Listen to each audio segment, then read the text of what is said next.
बंदी छोड़ सतगुरु रामपाल जी भगवान जी की जय हो।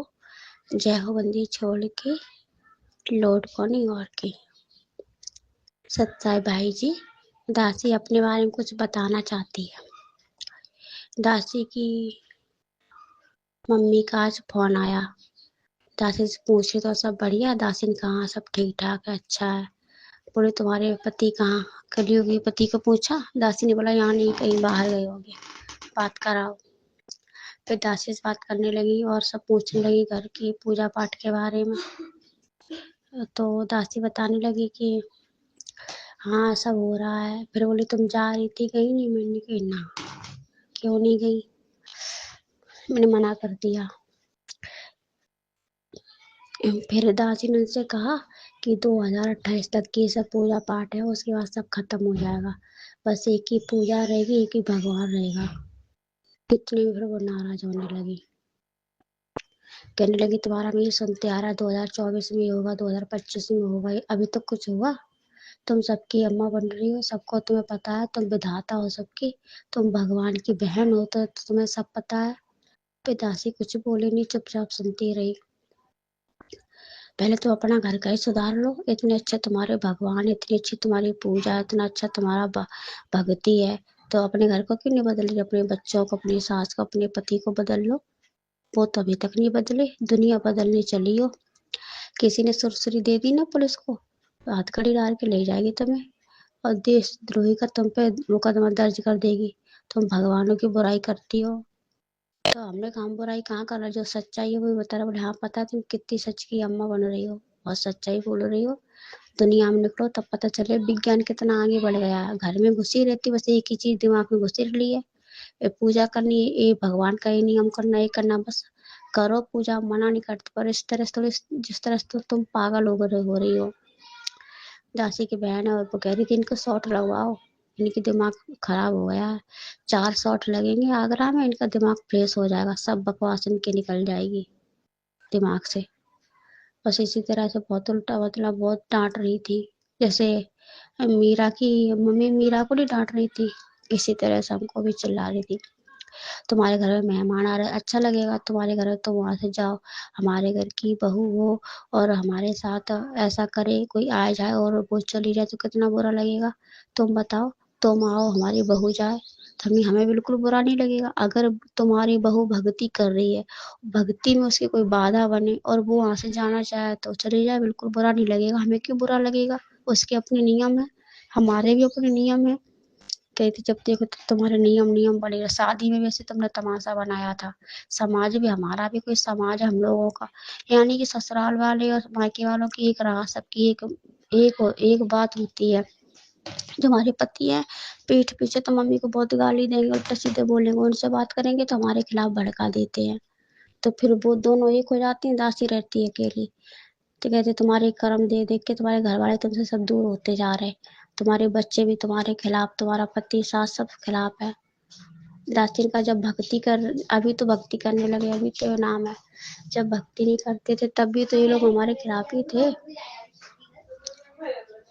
फिर इसी तरह चिल्लाती रही, कहती जाना तो हमें भी बता देना, किस विमान में बैठ के जाओगे, हम भी देख लेंगे, हमें भी तसल्ली हो जाएगी हाँ हमारी लड़की विमान में बैठ करके गई गई है। बहनें कह रही थी हाँ हम भी वीडियो बना लेंगे और देख लेंगे। फिर हमारी मम्मी ने वीडियो कॉलिंग किया, देखो तुम्हें कुछ दिखाते हैं। हमने क्या दिखाना, देखो तो सही। अब मुझे वो दिखा रही थी, एक हमारी बहन वकील है। अब मुझे ऐसा लगा कल वाली कुछ दिखा रही, मुझे तो कुछ नहीं दिख रहा। बोली कुछ नहीं दिख रहा है। मैंने बोली इसको देखो, अपनी बहन को, इसकी जेब में पेन देखो। दासी को मन में हंसी आई कि पेन को क्या देखना, मतलब वो वकील है तो वकील की ड्रेस पहन के जा रही थी कोर्ट में। पर हम कुछ बोले नहीं, हम चुपचाप सुनते रहे। हमने हमारा समय है अभी सुनने का, सुन रहे हैं। और इन सबका दबाव है हमारे ऊपर कि हम ये पूजा पाठ में साथ दें। हमने भी सोच लिया मरना मंजूर है, घर से निकाल दे मंजूर है, कतरा कतरा हो जाए मंजूर, पर भक्ति मार्ग में बाधा जो बनेगा उसको हम नहीं मानेंगे, ना ही अपनी मर्यादा को खंड करेंगे।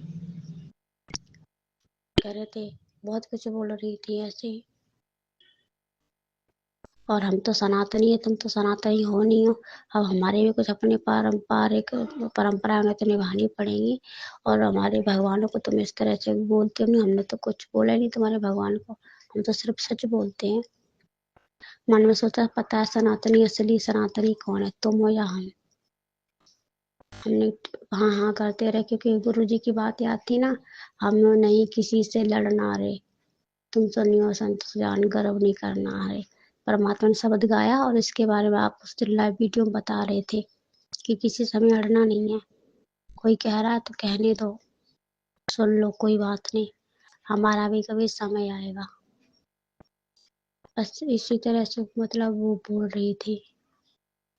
सत साहेब जयबंदी छोड़ के लौट पर नहीं हार के। सच्चाई बहन जी, गुरुजी कहते हैं ना कि बच्चों, ये समय तुम्हारी अग्नि परीक्षा का समय है।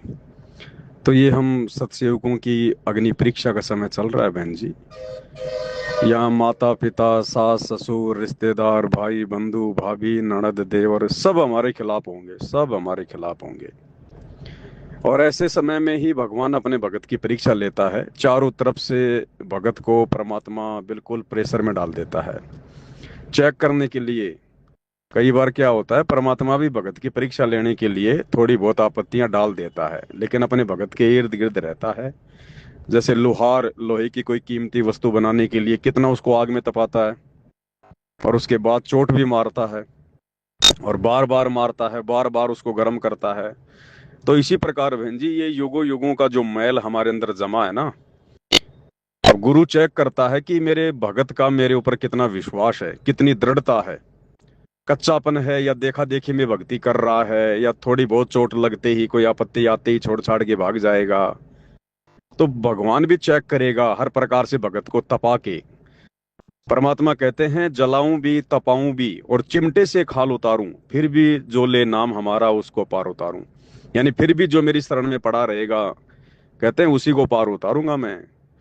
तो बहन जी, ये सारी बातें तो देखो परमात्मा ने पहले ही सत्संगों में क्लियर कर रखी हैं। अगर ये भक्ति मार्ग इतना ही आसान होता तो ये काल का लोक कब का खाली हो जाता। इसलिए तो परमात्मा कहते हैं, कबीर का मार्ग कठिन है नहीं कायर का काम, इस पर चले कोई सूरमा, या आठों पहर संग्राम। यहाँ 24 घंटे संघर्ष है। अगर असल में आप इस काल लोक में गुरु जी के प्रत्येक मर्यादाओं में रहते हुए भक्ति करोगे, तो काल भी आपको उतना ही परेशान करेगा। इस काल के लोक में जिस भगत का मोक्ष होना होगा, परमात्मा उसको ज्यादा सुखी नहीं होने देगा। उसको कभी न कभी कहीं न कहीं से कोई न कोई दुखी करता रहेगा, कोई न कोई प्रेशर डालता रहेगा, टॉर्चर करता रहेगा। तभी तो भगत को भगवान याद आएगा, बार बार दुखी होगा, परेशान होगा, थोड़ा मायूस होगा, उदास होगा। तो ये सांसारिक रिश्ते नाते बहन जी, परमात्मा ने इनकी असलियत हमें बता दी। सबसे पहले तो गुरुदेव ने अपने परिवार से बता दी कि देखो बेटो, मेरे खुद के बेटा बेटी मेरी पत्नी आज तक मेरे नहीं हुए, मेरे भाई बंधु रिश्तेदार मेरे नहीं हो पाए, तो नालायको तुम्हारे रिश्तेदार तुम्हारे कहाँ से हो जाएंगे। दूसरी बात बहन जी, हमारी सबसे ज्यादा जो आस्था होती है हमारे बाल बच्चों में, रिश्तेदारों में, माता पिता में, इन्हीं में होती है। तो परमात्मा हमें इनसे दूर करना चाहते हैं, इसलिए परमात्मा धीरे धीरे इनसे दूरियां बढ़वा रहे हैं इस प्रकार की घटनाओं के माध्यम से, ताकि हमें रिश्तों की असलियत का पता चले कि हमारे असली रिश्तेदार यहाँ नहीं है, हमारे असली रिश्तेदार सतलोक में हैं। हमारे असली पति पत्नी माता पिता भाई बंधु सास ससुर जो भी हैं, वो सब सतलोक में हैं। क्योंकि वहां भी तो सेम सृष्टि है, ऐसे ही गांव नगर रिश्ते नाते सब वहां भी ऐसे ही हैं। काल ने वहां की एक टू कॉपी करके हमें यहाँ पे फंसा रखा है। तो हमारे असली गांव नगर असली सुख असली रिश्तेदार तो सतलोक में है, सतलोक में। इसलिए परमात्मा हमारे ये जो नकली रिश्ते नाते हैं, नकली आस्थाएं हैं, परमात्मा इनसे हमारा विश्वास उठाएगा, हमें इनसे दूर करेगा। इसलिए भगवान भी अपने भगत के ऊपर जानबूझ के थोड़ी बहुत समस्या प्रॉब्लम देता है, लेकिन भगत का विश्वास टूटने नहीं देता परमात्मा। लोहार लोहे को इतना ज्यादा भी गर्म नहीं करता कि उसका पानी बन जाए, इतना ही करेगा कि चोट मार के इसकी कोई चीज बना दूं। तो गुरु अपने भगत को अगर अपनी तरफ से अगर परीक्षा के लिए कोई समस्या देगा, थोड़ी बहुत कोई अगर कठिनाइयां देगा, तो उतनी देगा कि भगत आसानी से उसको पार कर ले। कहते हैं ना कि भाई शिष्य कुंभ है गुरु कुम्हार, घड़ काटे खोट, अंदर हाथ राख के ऊपर मारे चोट। तो गुरु अंदर से हमें सहारा भी देगा, हिम्मत भी देगा। अगर गुरु परीक्षा लेगा और गुरु अगर सहारा ना दे, तो उस परीक्षा में कौन पास हो सकता है, कौन पार कर लेगा। तो गुरु जब परीक्षा लेगा तो गुरु सारा भी पूरा देगा। तो बहन जी ये तो थोड़े बहुत दिनों की बात है, ज्यादा समय की बात वैसे भी नहीं है। परमात्मा आने वाले हैं, और साल 2 साल मान लो ज्यादा से ज्यादा। और ये हमारी अग्नि परीक्षा चल रही है, लास्ट का समय है। वो सांप सीढ़ी का खेल नहीं आता, पहले खेला करते थे सांप सीढ़ी का। जब वो सांप 99 वाली सीढ़ी के ऊपर चढ़ जाता था, 99 वाली सीढ़ी पे चढ़ जाता था, फिर वहां से उसको नीचे गिरना पड़ता था। फिर दूसरी बार उसको लेके जाते खेलते खेलते 99 वाली सीढ़ी पे, फिर वहां से नीचे गिर जाता। तो आप और हम सभी सत्सेवक भाई बहन 99 वाली सीढ़ी पे हैं। अब यहाँ से हमें काल गिराने का प्रयास करेगा, हर प्रकार से हमें तोड़ने का, डराने का, लोक लाज में डाल के, रिश्तेदारियों से दबाव बनवा के, मर्यादा तोड़वा के, पति खिलाफ हो जाएगा, पत्नी खिलाफ हो जाएंगी, माँ बाप खिलाफ हो जाएंगे, सास ससुर खिलाफ हो जाएंगे। हैं, हमें डराएंगे, धमकाएंगे, पंचायतें करेंगे, रिश्तेदारों को बुलाएंगे, बोल तुझे तेरा घर चाहिए या बाबा रामपाल चाहिए, हैं फलाना दिखना, तुझे खाने को कुछ नहीं देंगे, निकल जा आज ही घर से। तो बहन जी अगर हम अपने गुरु के ऊपर विश्वास कर रहे हैं, गुरु के ऊपर आश्रित हैं, गुरु को सब कुछ मान रहे हैं, तो ऐसी अगर नौबत आ भी जाए, पहली बात तो देखो हमने बहुत हद तक सहन करना है। वो गालियां दे रहे हैं, गालियां भी खाओ। हल्का फुल्का मार पिटाई कर रहे हैं, मार पिटाई भी खाओ, क्योंकि परमात्मा कहते हैं तुमसे पहले बच्चों ध्रुव ने, प्रहलाद ने, मीराबाई ने और खुद परमात्मा ने 650 साल पहले आके कितनी पिटाई खाई। तो इस प्रकार से हमने सहन करना है। और जब लास्ट ऐसा कोई नौबत आ जाए कि भाई अब तो हद से बाहर हो रहा है, तो उस समय फिर परमात्मा का नाम लेके मीराबाई की तरह अपना, फिर आगे परमात्मा रास्ता निकालेगा। बाकी ऐसी स्थिति तो कोई हजारों में से एक आध बहन की आएगी। बाकी तो क्योंकि वर्तमान में ये बहन जी मुक्ति मार्ग है, मोक्ष मार्ग है, प्राइम टाइम है। परमात्मा हमसे इतनी परीक्षा नहीं लेगा, क्योंकि हम अब इस हद तक परीक्षा देने के लायक नहीं बचे हैं। परमात्मा ने जो भी बलिदान लेने थे, जो भी कुर्बानियां लेनी थी, अब आज से पहले वो ले ली भगवान ने। तामर ध्वज, मोर ध्वज, सेऊ, शम्मन, अब्राहिम सुल्तान, मंसूर, शेख फरीद, ये कौन है? आप और हम ही तो हैं। आप और हमारे में से तो वो आत्मा है जो आज से पहले ऐसी कठिन कठिन कुर्बानियां दे चुकी हैं। अब मालिक को पता था इस कलयुग की पिछली पीढ़ी में काल इनको इतना नीचे कुचल चुका होगा, ये ऐसी कुर्बानियां देने के योग्य नहीं होंगे, इसलिए परमात्मा ने पहले ही ले ली और आज हमारे से सहज में भक्ति करवा रहे हैं। अब ये छोटी मोटी समस्या तो देखो बहन जी इस काल के लोक में बनी रहेंगी, और ये जरूरी भी है ये छोटी मोटी समस्या आना, वरना था बहन जी जरा सा सुख होते ही गुरु जी कहते हैं सबसे पहले इंसान भगवान बोलता है। ये बहुत भयंकर रोग है, चाहे कितना ज्ञान समझ लो, कितना कुछ कर लो, अगर जरा सा अगर ठीक ठाक सा सुख हो गया ना, सबसे पहले परमात्मा से धीरे धीरे आस्था और श्रद्धा हटने लगती है, फिर बकवाद मन में आती है।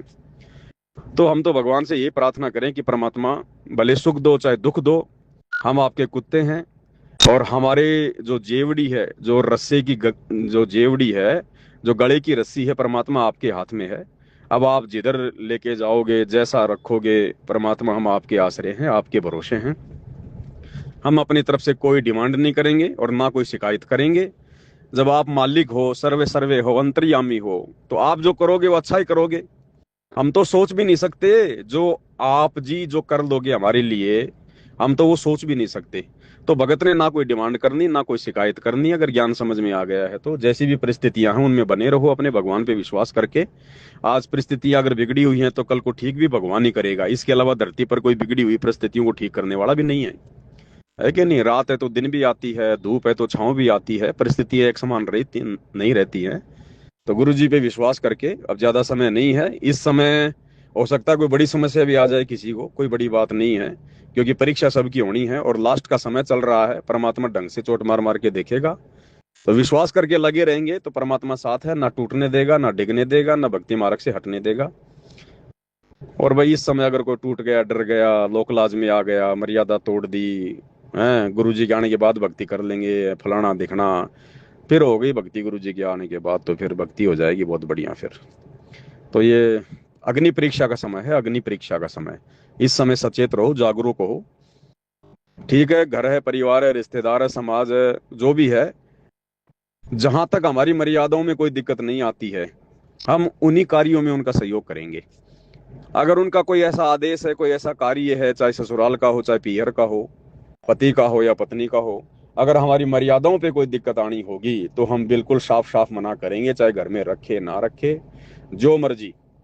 आगे फिर रास्ता परमात्मा निकालेगा। अगर मर्यादाओं के लिए संघर्ष करोगे अपने मोक्ष के लिए, तो भगवान फिर कौन सा पीछे रहेगा। जय तू चाला एक कदम, मैं चालू कदम 60, जय तू हो जा काठ का, मैं हो जाऊं लोहे की लाठ। फिर परमात्मा भी तो साथ खड़ा है। उसकी रजा के बिना, उसके आशीर्वाद के बिना 2 कोटि का जीव संघर्ष कैसे कर लेगा फिर। तो संघर्ष करने की हिम्मत भी परमात्मा ही देता है बहन जी। सत साहे।